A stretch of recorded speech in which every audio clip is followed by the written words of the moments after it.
Ela não quer mais ter sexo comigo, então decidi me vingar da melhor forma possível. Houve um tempo em que Laura me queria tanto quanto eu a queria. Quando começamos a namorar, ela me puxava para beijos em momentos aleatórios, me lançava aquele sorriso brincalhão quando ninguém estava olhando, sussurrava coisas no meu ouvido que me faziam querer largar tudo o que estávamos fazendo e levá-la ali mesmo. Ela não era apenas minha esposa, era minha melhor amiga, minha amante, minha parceira em todos os sentidos. E por anos foi assim, quente, apaixonante, vivo. Mas agora eu sentia que estava vivendo com uma estranha. Não lembro exatamente o dia em que as coisas mudaram. Não foi como se, de uma noite para outra, ela de repente se recusasse a me tocar. Não. Foi gradual, tão lento e sutil que, no começo, eu nem percebi. Começou com as pequenas coisas. Estávamos deitados na cama, eu me virava para ela, pressionava um beijo suave em seu ombro, minha mão deslizava por baixo dos lençóis para puxá-la para perto. Ela suspirava. Não hoje, amor, estou com dor de cabeça. Da primeira vez, não dei muita importância. As pessoas têm dores de cabeça. Da próxima vez, estou exausta do trabalho, talvez amanhã. Então, algumas noites depois, não sei, estou me sentindo estranha hoje, podemos só dormir? Semanas se passaram e comecei a notar o padrão. Sempre tinha algo. Sempre uma desculpa. Mas o que realmente me atingiu foi que ela simplesmente não tentava mais. Não flertava, não me provocava como antes, não me procurava como antes. A mulher que antes não conseguia tirar as mãos de mim agora agia como se tocar em mim fosse uma obrigação. E comecei a me perguntar, fiz algo errado? No início, disse a mim mesmo que estava exagerando. Talvez ela realmente estivesse cansada. Talvez o estresse do trabalho estivesse pesando. Talvez fosse só uma fase. Mas então, algo mais mudou. Não era apenas o fato de que ela não queria mais sexo, ela simplesmente parou de ser carinhosa. Nada mais de abraços inesperados por trás enquanto eu cozinhava. Nada mais de beijos suaves na minha bochecha enquanto eu trabalhava. Nada mais daqueles olhares longos e brincalhões do outro lado do cômodo, como costumava fazer. Era como se o calor que tínhamos tivesse sido substituído por algo frio, distante, vazio. E o pior, ela nem parecia notar. Eu não queria tirar conclusões precipitadas. Eu amava Laura. Queria entendê-la, não pressioná-la. Então, eu tentei. Tentei de verdade. Planejei noites especiais, levei-a para jantar nos restaurantes favoritos dela, comprei flores sem motivo, fiz questão de mostrar o quanto ela significava para mim.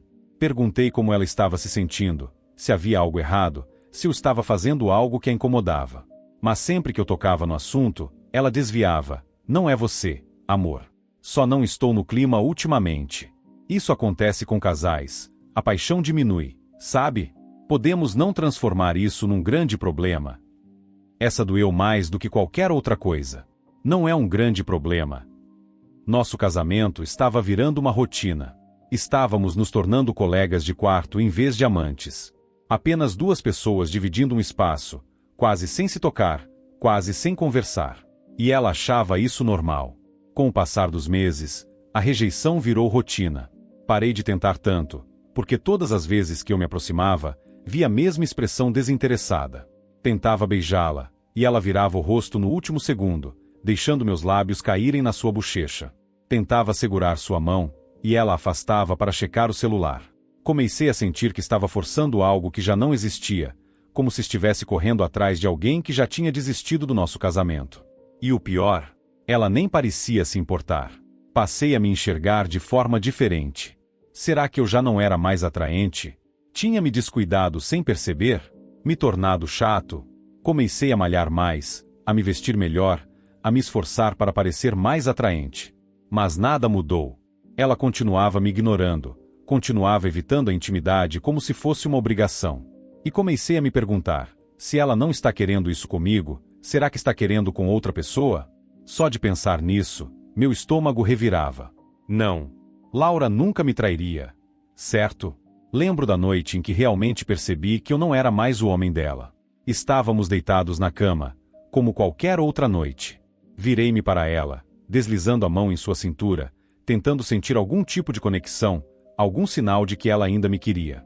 Ela suspirou, se virando para o outro lado. Não hoje, Mark. Laura, já faz meses.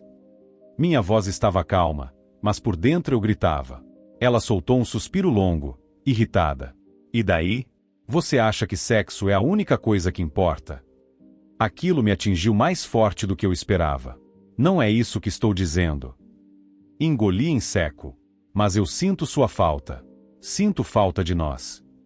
Ela nem se virou para me olhar. Vai dormir, Mark. E foi ali que entendi. Não era cansaço. Não era uma fase. Não era algo que uma conversa poderia resolver. Ela tinha desistido de mim. Não só fisicamente, mas emocionalmente. E foi quando percebi, eu era o único ainda lutando por esse casamento. Talvez fosse hora de parar de lutar. Talvez era hora de retomar o controle da minha vida. E talvez, só talvez, fosse hora de mostrar a ela o que é sentir uma rejeição de verdade. Quando um relacionamento começa a morrer, você sente isso muito antes de admitir. Eu já sentia o distanciamento emocional, o jeito como Laura me olhava, como se eu fosse apenas mais um móvel da casa. Mas, mesmo assim, eu não queria acreditar. Dizia a mim mesmo que era apenas estresse, que talvez eu estivesse exagerando, que era só uma fase e que as coisas voltariam ao normal. Mas, no fundo, eu sabia a verdade. Em uma noite, finalmente tive a confirmação que nunca quis ouvir. Era uma sexta-feira à noite, e Laura tinha convidado sua melhor amiga, Jéssica, para beber um pouco. Eu tinha acabado de chegar do trabalho, exausto, pronto para jantar e relaxar. Cumprimentei as duas na cozinha, mas Laura mal me reconheceu. Oi, disse, sem nem levantar os olhos do celular. Jéssica me deu um aceno educado e logo voltou sua atenção para Laura. Eu me senti invisível.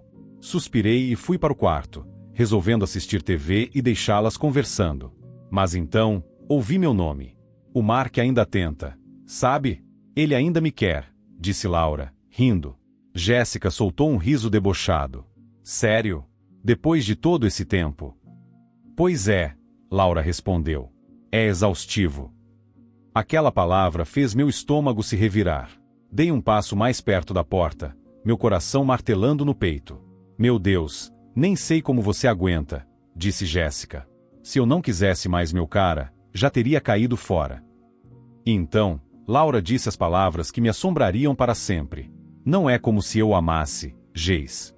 Eu só tolero ele. Fiquei paralisado. Senti meus punhos se fechando, meu peito apertando, minha respiração travando. Tolerar. Como se eu fosse um fardo. Como se eu fosse uma obrigação que ela tinha que suportar. Se ele não pagasse tudo, eu já teria ido embora faz tempo. Ela acrescentou, casualmente, como se não estivesse destruindo meu coração. Jéssica deu uma risadinha. Então você só tá aproveitando até aparecer algo melhor? Laura soltou um suspiro dramático. Exatamente. Foi nesse momento que eu quebrei. Eu já suspeitava.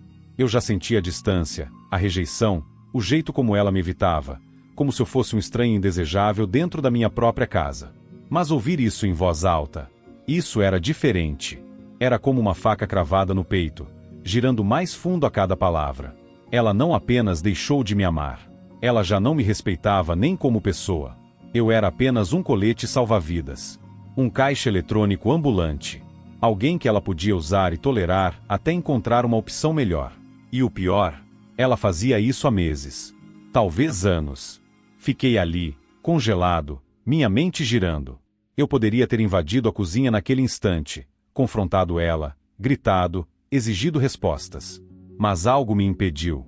Porque, naquele momento, percebi algo importante. Ela achava que eu ainda estava cego. Ela achava que eu não fazia ideia do que ela realmente sentia. Ela achava que ainda estava no controle. E foi aí que eu decidi. Eu não ia chorar. Eu não ia implorar. Eu nem ia discutir. Eu ia fazer ela se arrepender de cada palavra que acabou de dizer. Naquela noite, agi como se nada tivesse mudado. Fui até a cozinha, peguei uma bebida e sorri para elas como se não tivesse acabado de ouvir minha esposa admitir que só estava comigo por dinheiro.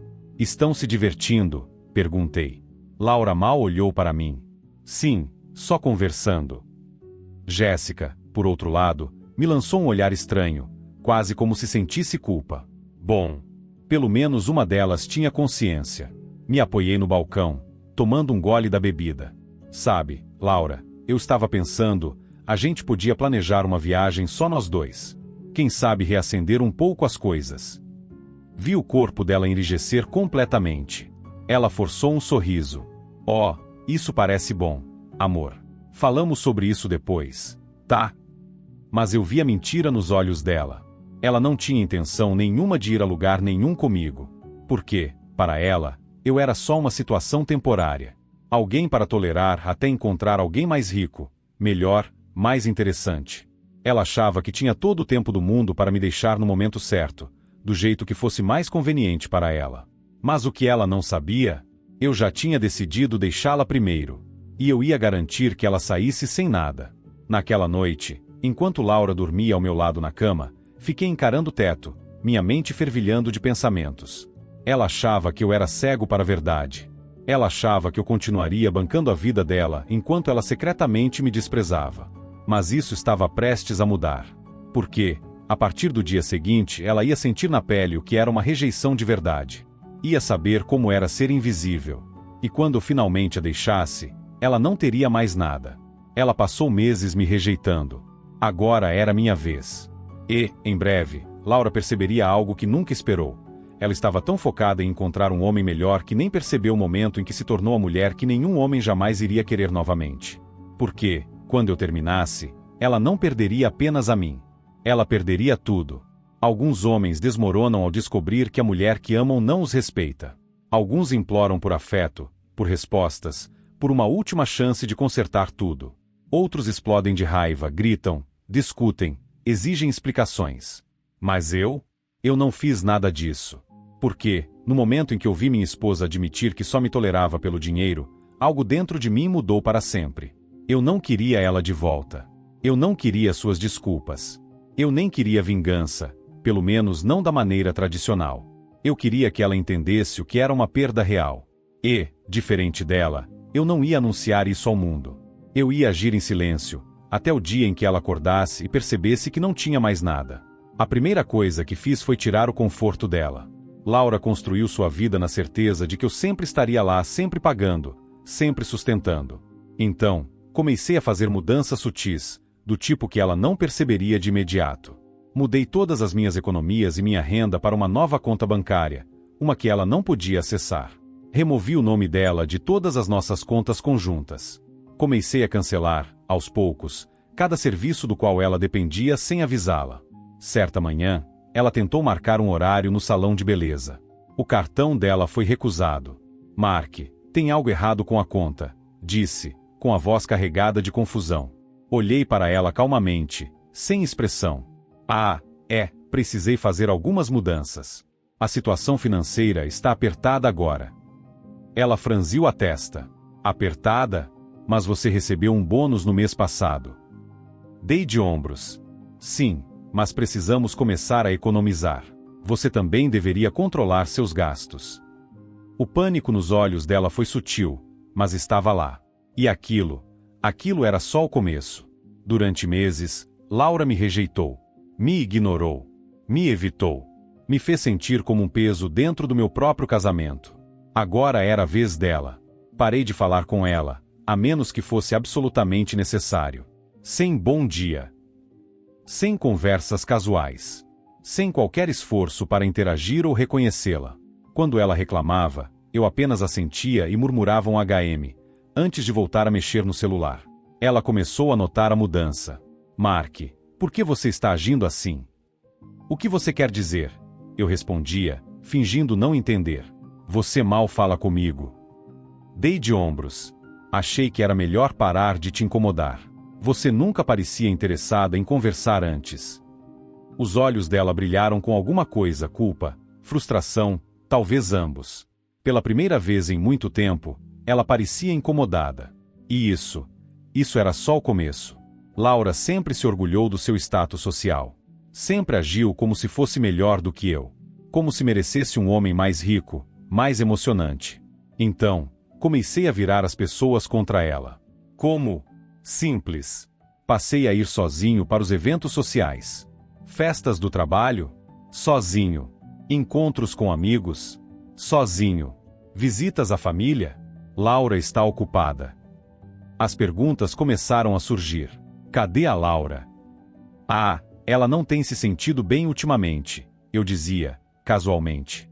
E quando amigos e familiares começaram a procurá-la preocupados, ela entrou em pânico. Mark, por que você está dizendo para as pessoas que eu não estou bem? Ela me confrontou certa noite. Levantei uma sobrancelha. Ué, você não está. Como assim? Quero dizer, você não tem sido você mesma há meses. Aquilo a atingiu de um jeito diferente. Pela primeira vez, ela estava sentindo como era ser deixada de lado. Ser ignorada. Ser excluída.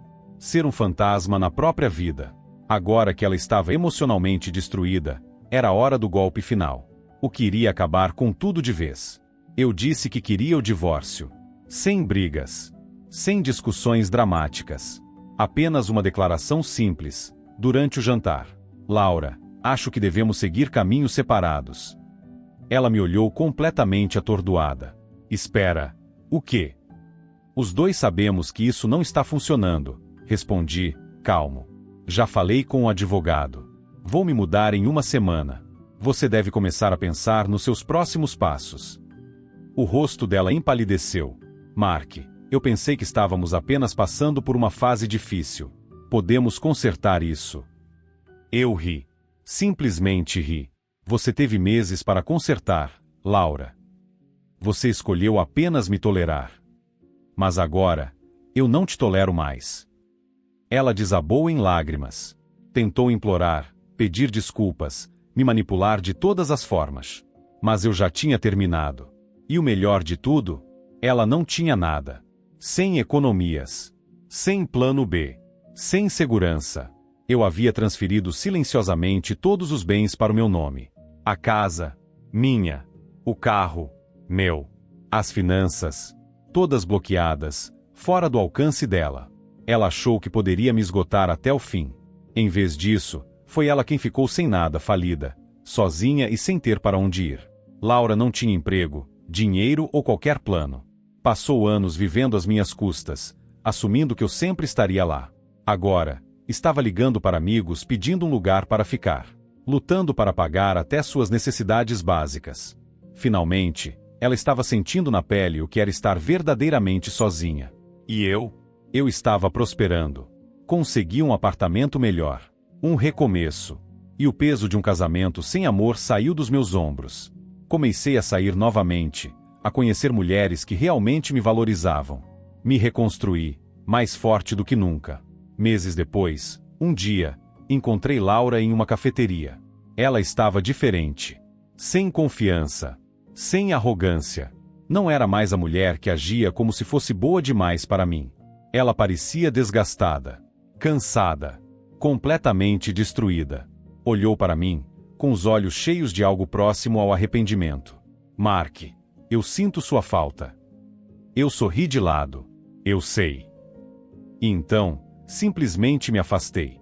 Porque ela não valia mais nem um segundo do meu tempo. Laura achou que poderia me rejeitar, me ignorar e me usar até o momento em que estivesse pronta para ir embora nos próprios termos. Mas a vida não funciona assim. Se você trata alguém como descartável, não se surpreenda quando for jogado fora primeiro. Ela pensou que estava trocando para algo melhor. Em vez disso, acabou sem nada. E o melhor de tudo, eu não precisei destruí-la com raiva. Apenas deixei que ela caísse no próprio buraco que cavou.